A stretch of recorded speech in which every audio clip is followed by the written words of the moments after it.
E aí, tudo bem? Sou Alfredo Oliva, sou professor universitário e eu quero voltar a falar do meu filósofo favorito, Michel Foucault. E eu quero abordar um tema que é interessantíssimo, eu tenho certeza que vocês vão adorar e vão se surpreender que Foucault tenha tratado de um assunto tão interessante e polêmico como esse. Eu quero falar sobre a história da feitiçaria e da possessão demoníaca, e a minha reflexão estará baseada neste curso aqui. É um livro, né, publicado na forma de livro, mas na verdade é um curso ministrado por Foucault chamado Os Anormais. Aqui no nosso país, esse livro é publicado pela editora Martins Fontes e é um dos melhores cursos do Foucault.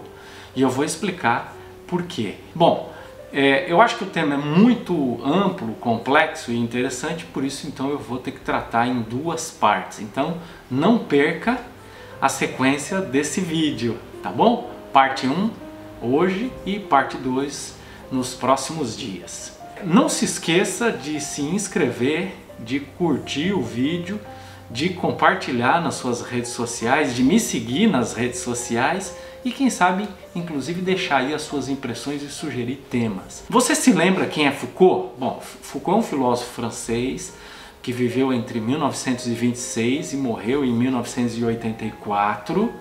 Era um especialista no debate sobre o poder e, claro, estabeleceu uma cronologia própria no debate sobre a questão do poder.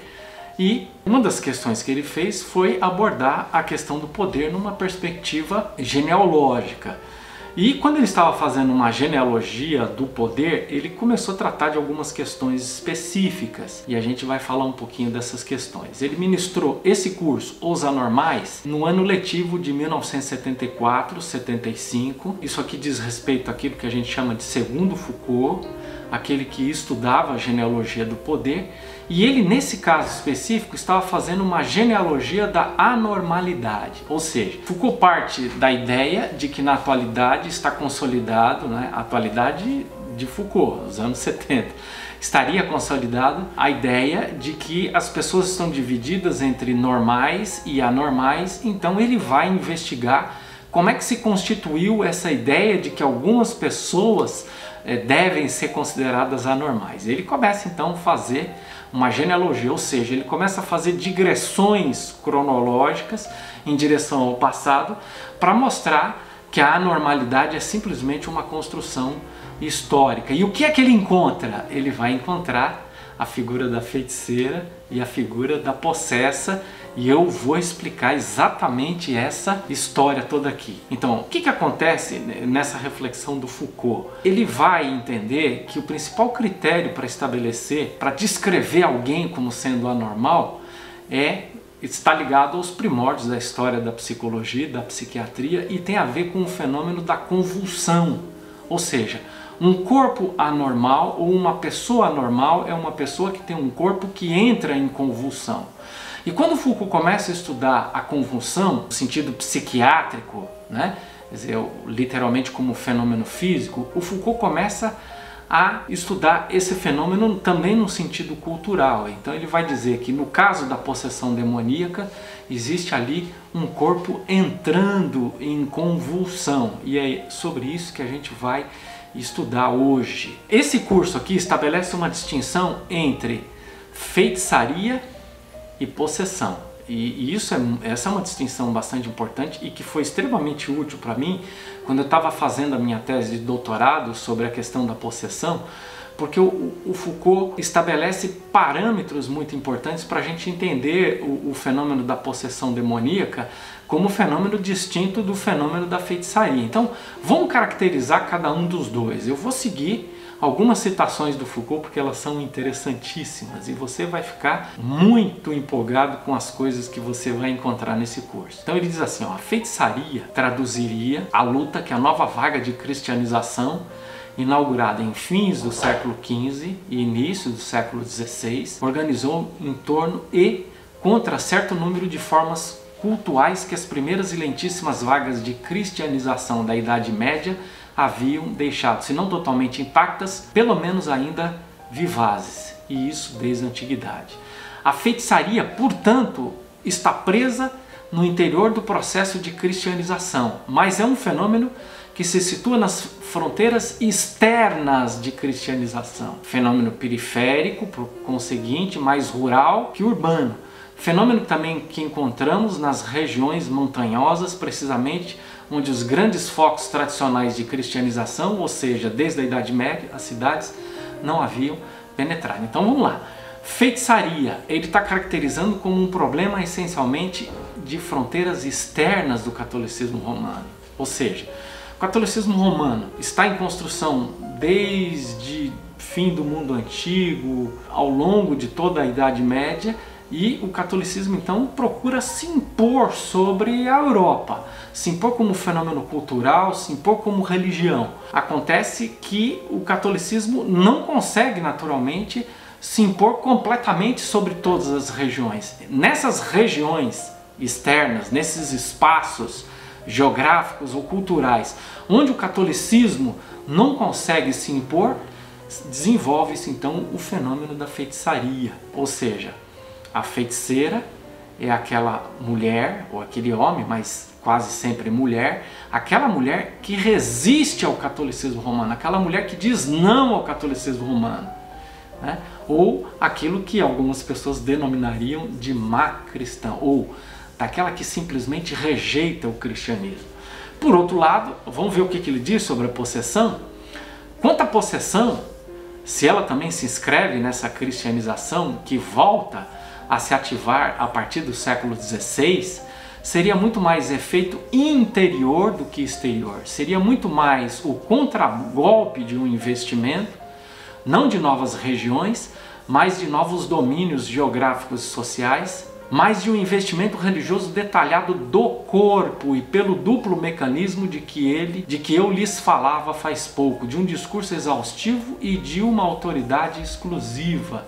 Ou seja, a possessão é um fenômeno que se caracteriza, não está na fronteira externa do catolicismo, não é aquela fronteira cultural, aquilo que está fora do catolicismo e que não quer ser incorporado pelo catolicismo. A possessão diz respeito a um fenômeno que já está incorporado pelo catolicismo romano, né? Vamos lembrar que as possessas são mulheres que aderiram ao cristianismo, mas cujo corpo não consegue ser plenamente cristão. Então Foucault vai dizer mais para frente que a figura da possessa é a figura da boa cristã, da excelente cristã. A ideia de que quanto mais a pessoa estiver comprometida com o catolicismo romano, mais ou maior é a chance que ela tem de vir a ser cobiçada pelo diabo e, portanto, experimentar o processo da possessão demoníaca. E aí ele começa então a comparar as duas, né? A feiticeira é a mulher da periferia da aldeia ou do limite da floresta. A feiticeira é a má cristã. E o que é a possuída? Não é em absoluto a que é denunciada por alguém. É a que se confessa espontaneamente. Aliás, não é a mulher do campo, é a mulher da cidade. A feitiçaria aparece nos limites exteriores do catolicismo. A possessão aparece no foco interno, onde o catolicismo tenta introduzir seus mecanismos de poder e de controle, onde ele tenta introduzir suas obrigações discursivas no corpo dos indivíduos. É aí, no momento em que ele tenta fazer funcionar mecanismos de controle de discursos individualizantes e obrigatórios, que aparece a possessão. É fantástico, né? Esses trechos que acabei de ler para vocês eu considero trechos antológicos, né? De uma lucidez e ao mesmo tempo de uma originalidade na compreensão do fenômeno. Não sei se você consegue perceber aqui que tipo de historiografia o Foucault está propondo. Ele está propondo uma historiografia que está baseada não apenas nos conceitos, mas sobretudo nas práticas. Quer dizer, quando você está falando de feitiçaria, você não está falando apenas de um conjunto de conceitos, mas você está falando de um conjunto de práticas. Quer dizer, um historiador ou historiadora, quando quer conhecer um fenômeno, não basta entender esse fenômeno, ele precisa ver como esse fenômeno funciona. E aí então ele começa a fazer essa comparação entre feitiçaria, como um fenômeno de fronteira externa do catolicismo, e a possessão como um fenômeno de fronteira interna do catolicismo. E é muito interessante porque ele já começa a entrar aqui numa história política do corpo, né? Que ele está dizendo o quê?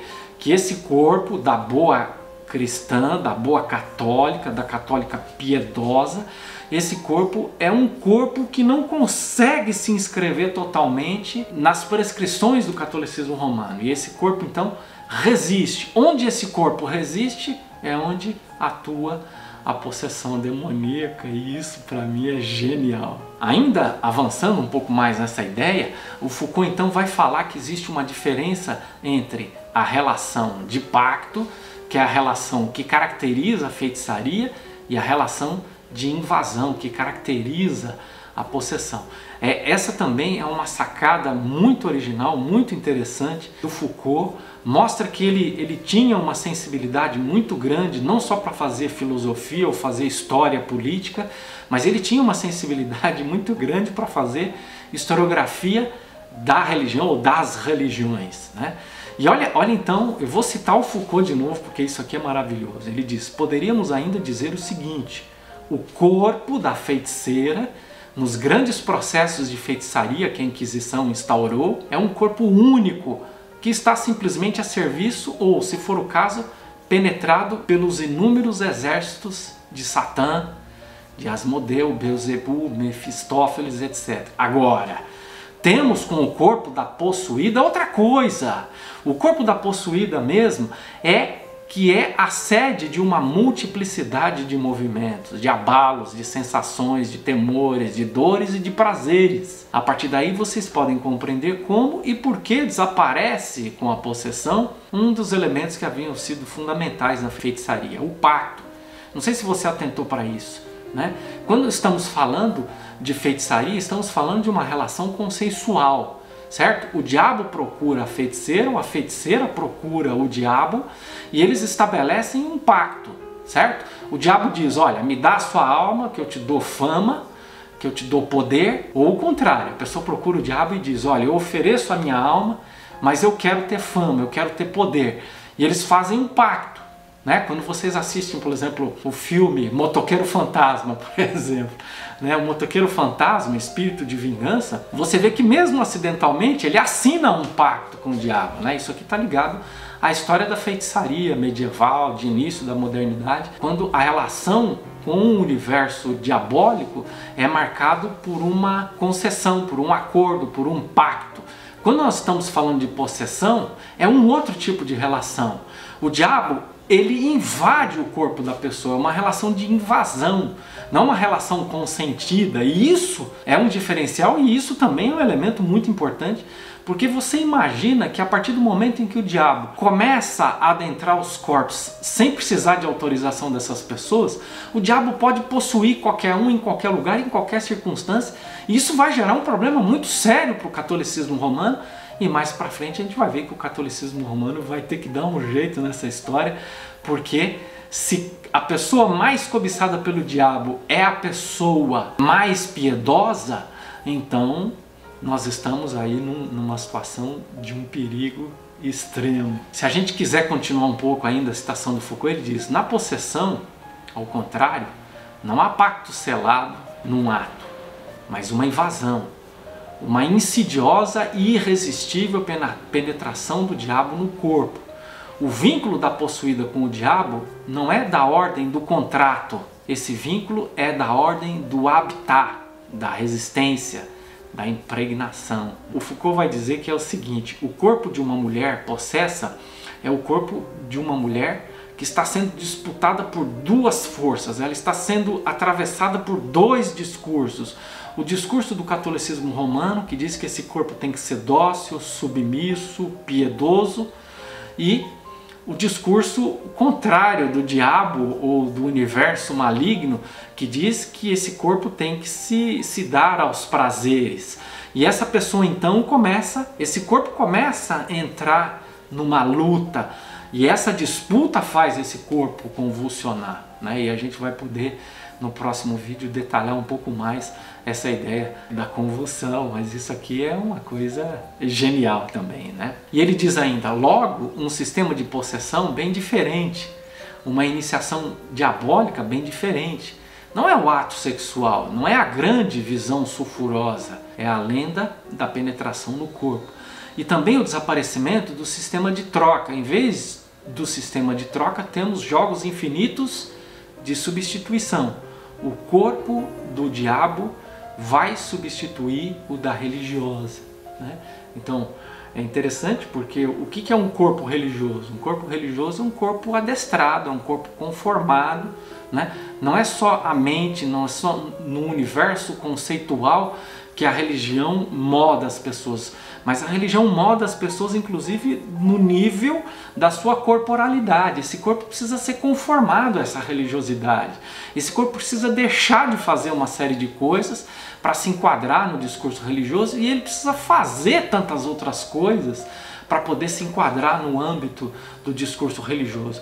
Acontece que vem o diabo, o contradiscurso, e ele começa então a seduzir essa pessoa a não se conformar a esse discurso religioso. E aí então começa a disputa, esse jogo de substituição, esse corpo ou essa vontade de estar conformada com o discurso religioso, lutando contra essa impossibilidade de se conformar ao discurso religioso, né?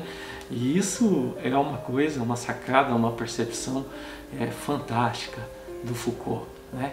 E a gente vai ter oportunidade ainda de continuar conversando sobre isso, porque esse assunto, para mim pelo menos, é um assunto maravilhoso, fantástico. A gente se encontra então na sequência desse vídeo. Um abraço e até lá!